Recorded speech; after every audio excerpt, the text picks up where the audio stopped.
আইছে আইছে ভাই সুগন ভাই বাইক আছে দুইটার আগে আইছে ভাই দুইটার আগে আইছে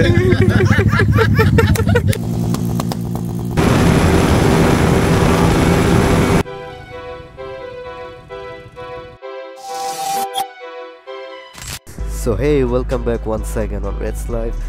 আমার সাথে আছে সুখন ভাই, আছে রাহাত ভাই, আর ওই যে আছে সানভি আমার কাজিন। সো যাচ্ছি এখন 12:30 1টা বাজে 300 ফিটের সেই জায়গায়।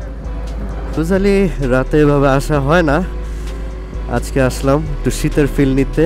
আর ইউজুয়ালি এত ভাই ব্রাদারও থাকে না, আজকে ভাই ব্রাদাররা আছে, টাইম মিলে গেছে, মহাল আচ্ছা হ্যাঁ।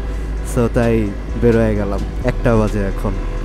বাইকার হলে এটা হচ্ছে সবচেয়ে বেস্ট ফিল, যে একটা রোডে সব ব্রাদার্সরা মিলে একসাথে একটা জায়গায় যাওয়া, ক্রুজিং করতে করতে, এটার ফিলটাই মানে ডিফারেন্ট। একটা ব্লগার ভাই, সে অলরেডি ব্লগ করতেছে আর আমাদের সাথে যাচ্ছে। সুখন ভাইয়ের বাইকটা কিন্তু সাইড থেকে অস্থির লাগে, অস্থির। চেকপোস্ট হয়তো হ্যাঁ থামাইবো।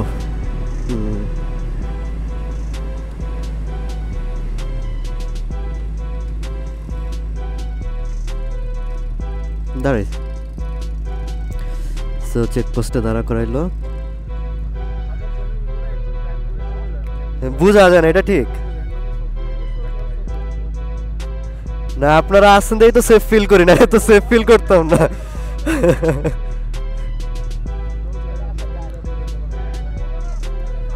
হ্যাঁ, নাহলে তো সাহস পাইতাম। আচ্ছা ভাই, থ্যাংক ইউ থ্যাংক ইউ। আসলে চেক করলো না, জাস্ট এমনিই থামাইলো, কারণ যে কিছু ক্রাইম হয় ওইটা দেখার জন্য। দেখে বুঝলো যে ওরকম কিছু না, সো কাগজ না দেখে বললো যান যান। আমাদের আর কিউ ব্লগ, এ কি করলো আর কিউ ব্লগ, এদিকে Asif, ride with Asif advocate, আর এই যে আরেক ব্লগার ভাই রাহাত ভাই। আর এখানে আরো তো অনেক বাইক আছে, উঠা যাইতে পারবো না ভাই, সবাইকে এস করে আনেন। এই যে রাইড উইথ আসিফ এখন রেডি হইলো টপ দেওয়ার জন্য।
খাইছে ভাই সুগন ভাই খাইছে দুইটার আগে হইছে ভাই দুইটার আগে হইছে